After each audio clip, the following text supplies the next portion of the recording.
Hello and welcome. Today, I'm going to start a new series to document my progress on a new software that I am developing. Actually, I'm rather excited about it because this has been going in the background for a couple of years now. I was learning new things and testing like small bits and pieces here and there, but now things are coming together. Some of you who are following this channel might be familiar with our work, LayNii.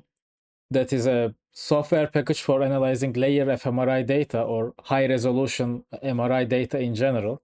But LayNii so far consisted of a set of command line interface programs, which means that there is no GUI, there is nothing to click around. You just open your command line or terminal, and after installing LayNii, you start using some of the programs in there. So they take a nifty input, they give a nifty output, and you do your analysis. However, for a while, I wanted to expand on this and create a GUI actually around LayNii, and a GUI that I want to use myself because I need it in my daily research.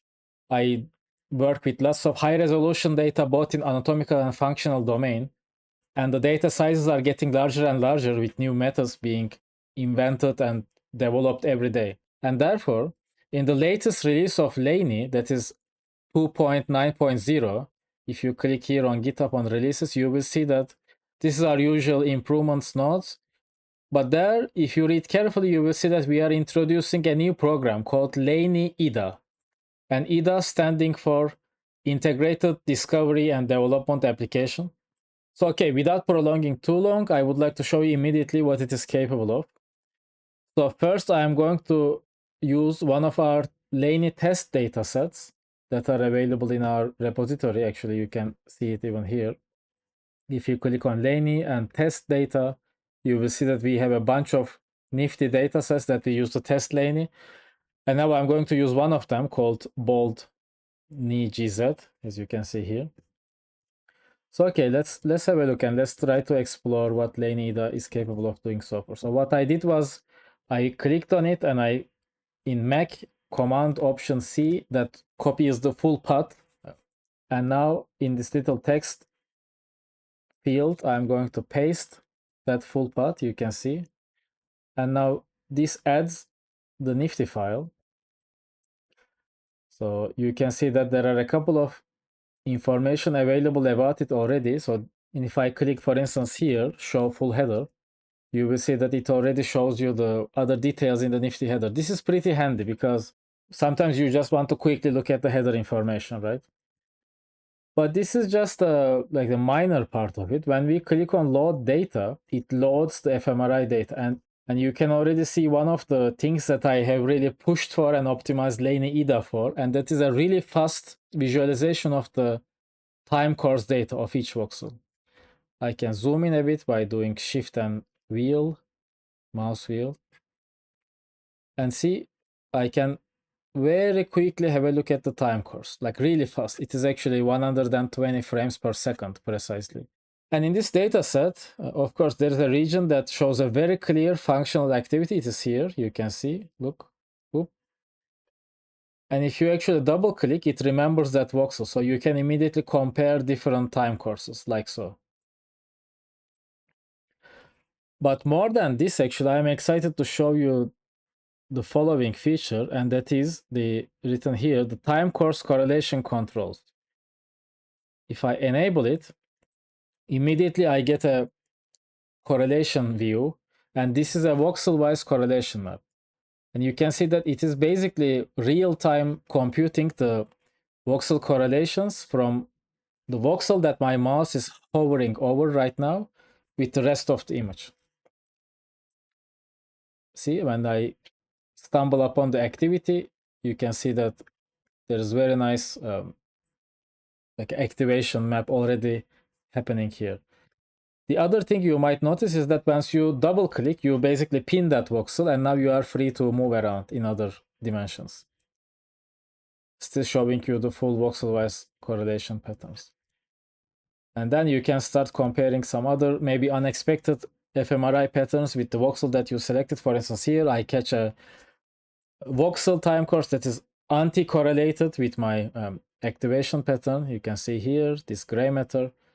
whereas there is one other voxel that is anti-correlated. I'm not going to go into details with regards to what this means, because this is mostly for showing you the software right now, or introducing it. But maybe in the next updates, I will show you exactly why I had to implement these details and why I'm looking at these one or two anti-correlated voxels.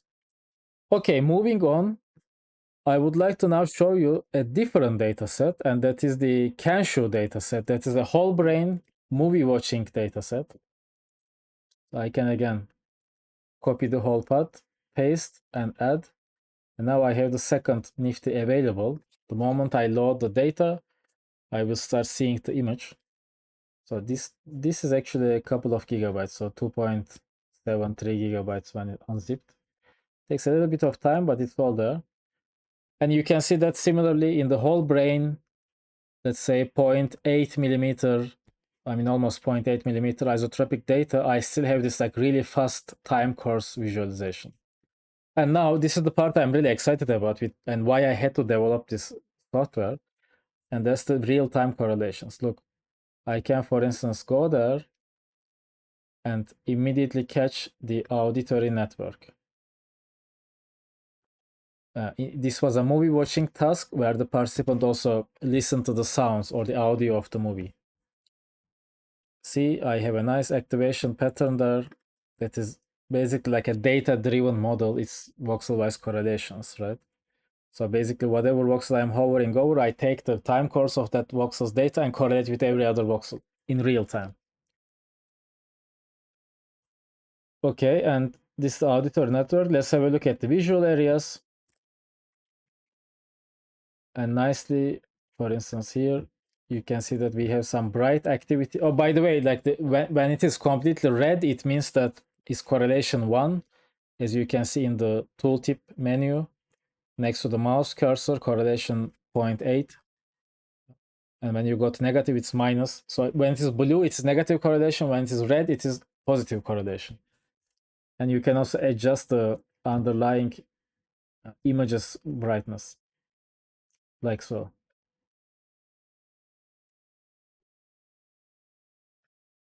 And you can explore some artifacts as well. For instance, look, here is a eyeball artifact, and you can quickly have a look which other areas this eyeball artifact is affecting and creating this like artifact-driven correlation patterns that are not tied to the gray matter.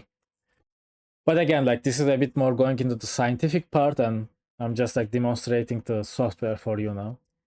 Just to give a quick shout out, this dataset is openly accessible as a part of the following publication that I've been a co-author as well. It's called Acquisition and Processing Methods of Whole Brain Layer fMRI Vaso and Bold, the Kenshu dataset. So if you are interested in having a look at the whole brain, almost 0.8 millimeter dataset that is also pre-processed and so forth, you can go download from here and have a look at it yourself. Okay, so from here, I would like to briefly mention that this voxel-wise correlations idea did not came out of the blue to me, because I got inspired very heavily by fMRI and specifically their program called Instacore. Basically, this is the main idea where you click on a voxel and immediately the program computes to the rest of the voxels the correlation pattern that you are looking for. My implementation is rather different than fMRI's implementation when you are really talking about the low-level code. Actually, I didn't even see like fMRI's source code, so I don't know what exactly they implemented. But in my implementation, I really focused on doing it real-time for very high-resolution data. So this required some amount of compiler optimization and algebraic optimization and all of these things together with the GUI writing and so forth. But anyway, I just want to acknowledge that like it's not just me who came up with this voxel-wise correlations idea, but I was inspired by fMRI. So now moving on to the next data set, I would like to show you that I am like really excited about. And part of this excitation is coming from, of course, my good collaborator Renzo Huber, where he recently attained some breakthrough and he showed that you can actually get down to 0.4 millimeter isotropic resolution with fMRI data, right? This is to me like so exciting for the future. I mean, sure, maybe it's not whole brain, maybe TR is not as fast as you want, but we can really get 0.4 millimeter fMRI data now. And now let's move on to the visual cortex and let's try to catch some activity in this data set, some meaningful activity, hopefully, using the Instacore or the voxel-wise real-time correlations approach as implemented in LayNii IDA. And this was a task, I believe Renzo did checkerboard movie watching. So participant was just looking at the screen at the 7T scanner when Renzo was scanning, and every 30 seconds or so, there was a checkerboard flickering, appearing, and then vanishing from the screen. So this is a very simple block design experiment, not movie watching. And here, excitingly, even though these early stages of this 0.4 millimeter data, you see we can get some like structured looking activity. For instance, if I unclick the focus, you can see that there is some periodic activity here. And we can even try to find a better slice to get that. See, for instance, here. Let's have a look at that. So there is definitely, this is pre-processed by Renzo, so this is not the raw data. But you can see we have a nice starting point to start doing 0.4 millimeter experiments. And there are many other things to see and look at in these images. But those I will keep for another devlog. Oh, by the way, I forgot to tell, there's something other that is implemented, and that is the model simple blocks part. Because I've been looking at lots of these block design, simple block design experiments, and just like tinkering with the voxel-wise correlations, and also like just looking at the data, I wanted to have a very simple modeling approach implemented here. So now if we adjust the model periods just right, and that is here, for instance, 8 TRs, and maybe let's shift them forward in time by 1 TR, backward, forward, see, one is the good one, where the most voxels are active. You can actually quickly model this long block design task activity in LayNii IDA currently. Of course, this is just a skeleton implementation, and I'm going to be advancing this implementation further in the future for doing very fast real-time fMRI data modeling. Actually, from here, I would like to give a shout out for Renzo's ISMRM talk of this year, where he talks more in detail about how he got this 0.4 millimeter isotropic fMRI data. And that is called the Frisco approach. And you can hear more from Renzo by going to this YouTube link and listening to his 10-minute talk. So moving on from this data, I would like to show you another aspect of LayNii IDA and why I had the need to develop it, and that is to look at my own data conveniently. Precisely, I am talking about the data set that I have collected, but not really like fully published this yet. And this data set has a whole brain 0.35 millimeter resolution and 6 echoes. So this is a multi-echo GRE data set. Let's load it to LayNii IDA. Here, load. So this data is a bit larger, 13 gigabytes actually. So it is way larger than what we have been looking at currently. But precisely this is also why I had to develop LayNii IDA, because I was so frustrated trying to load this data to other software. There were frequent crashes, running out of memory issues, or just the interactivity was not fluid enough for me to like really look at this data and explore it in its totality. And hopefully, once the data is loaded, you will see like the effort that went into making this data explorable through developing a new software interface. Okay, so here's the multi-echo whole brain data, and you can already see that for those of you who are into quantitative MRI or looking at the T2 star fitting and multi-echo data and so forth, you can appreciate that there's a time course as well in this anatomical dataset, but instead of the hundreds of volumes, it's just 6 data points here because there's 6 echoes here. And now I can also like go across the echoes quite nicely, very fast. Even use keyboard shortcut buttons, that is X and Z. Oh, by the way, I think I didn't mention, but there's a menu if you click here, keyboard and mouse controls, you can see some tips about the keyboard controls. I was inspired by actually computer games to like set up these controls for now. So let's see if it will be handy for enough people or not. But like anything that I'm talking about right now can change. This is a very early release of this new software. So you can see that I can quickly explore the 6 echoes in this point. Actually, I upsampled this data after I pre-process it. So this is nominally 0.175 millimeter isotropic whole brain data. That's why it is 13 gigabytes. It is 0.175 millimeter isotropic and it has 6 echoes in it. So there are 6 volumes if you wish. So now we can see, for instance, we can zoom in and see things like this that I'm after.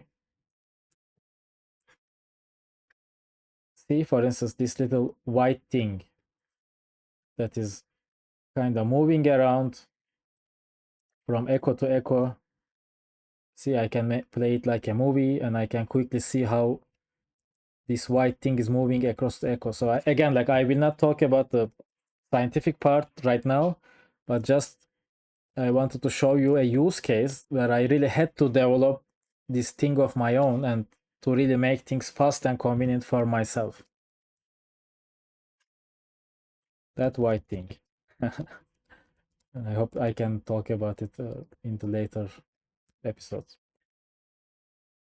I mean, of course, you can also do real-time correlations with this data, but it's not so meaningful because you don't have so many data points. And in most cases, there will be like a very straightforward, very strong fit with the rest of the boxes. But yeah, if you try to like fit something from the air, it will not work most of the time. But anyway, this is like a degrees of freedom thing that we don't need to go into now.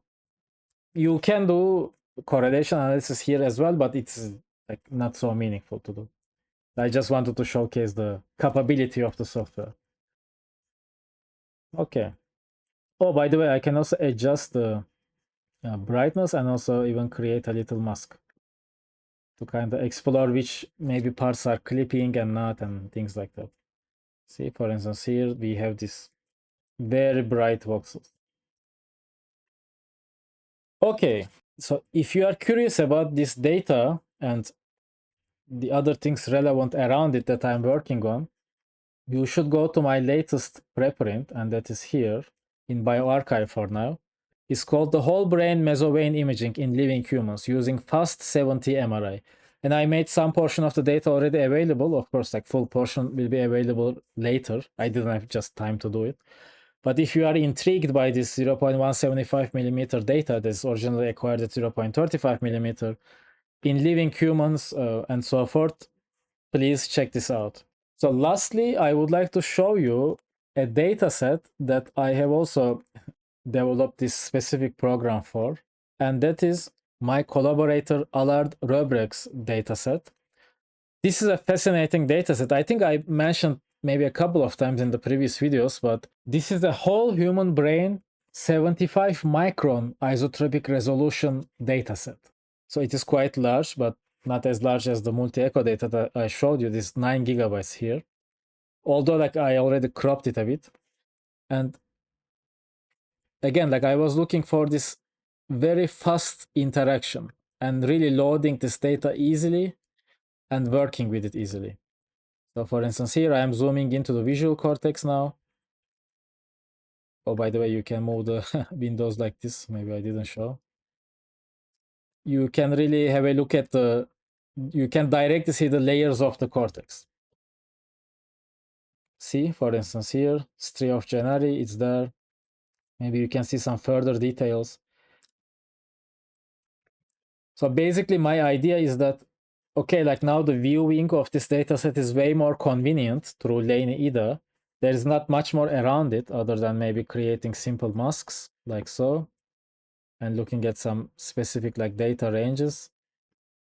But over time, my plan is to basically integrate this more and more with the LayNii and do things like laminar computations and maybe a bit of segmentation directly on the data here, and then quickly exploring the layers of the cortex. So I just wanted to give you the shout out to Allard's group that are like who are doing like really cool high resolution imaging, not only in MRI, but also with three-dimensional light sheet microscopy.